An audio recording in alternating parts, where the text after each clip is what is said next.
Welcome to The Explainer. Today, we're basically tearing up the old rule book on education. We're going to dive into a new playbook that puts the student, not the syllabus, right at the center of everything.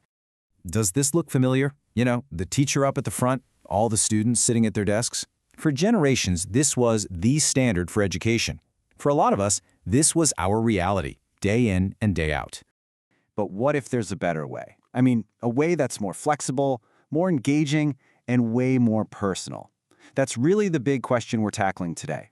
It's all about challenging what we thought we knew, not just about what we learn, but about how we learn it. All right, let's get into it. Here's what we've got on tap.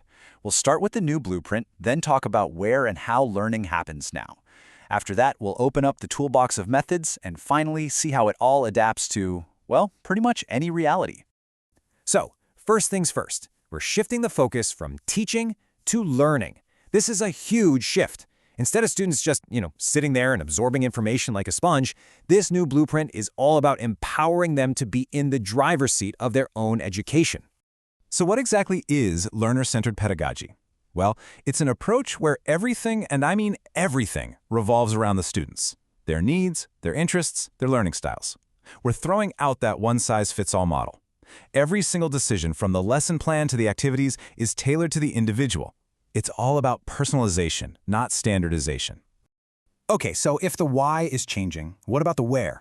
Let's explore the modern educational environment. Because as you'll see, the very definition of a learning space is totally blowing up and becoming way more flexible.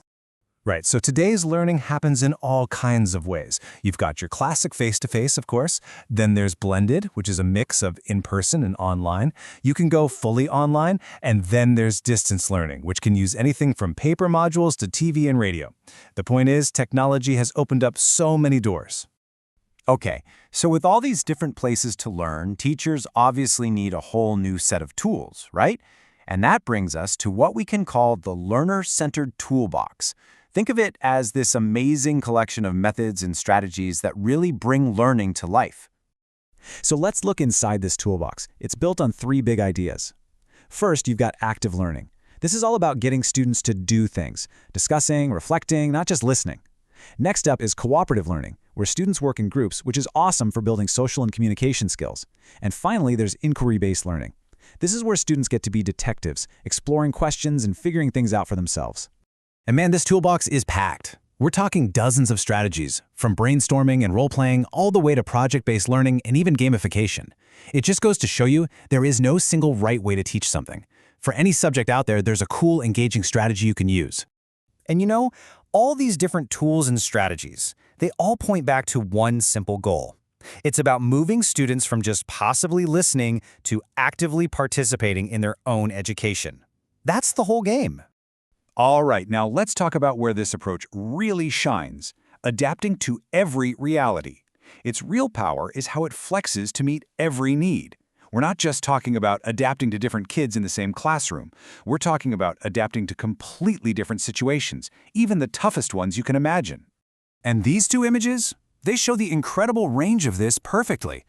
On the one hand, you've got a teacher adapting a lesson for individual student needs right there in the classroom, and on the other, you have this same philosophy providing critical support during an emergency. It's the same idea, just scaled to totally different realities. In a regular classroom, this is called differentiated teaching, and it's exactly what it sounds like. You're adapting the instruction based on a student's readiness or their interests. So you might vary the content, the process, or even the final product. Maybe one student reads a different book, while another makes a video instead of writing a paper. It's all about meeting them where they're at. Then on the complete other end of the spectrum, you have something called Education in Emergencies, or EIE.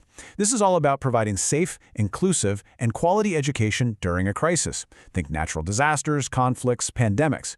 It's so important because in those moments, education isn't just a nice-to-have, it's a tool for protection. And there are actual standards for this, which is crucial. These foundational standards make sure that even in an emergency, the education provided is accessible, it's protective, it's inclusive, and it's relevant.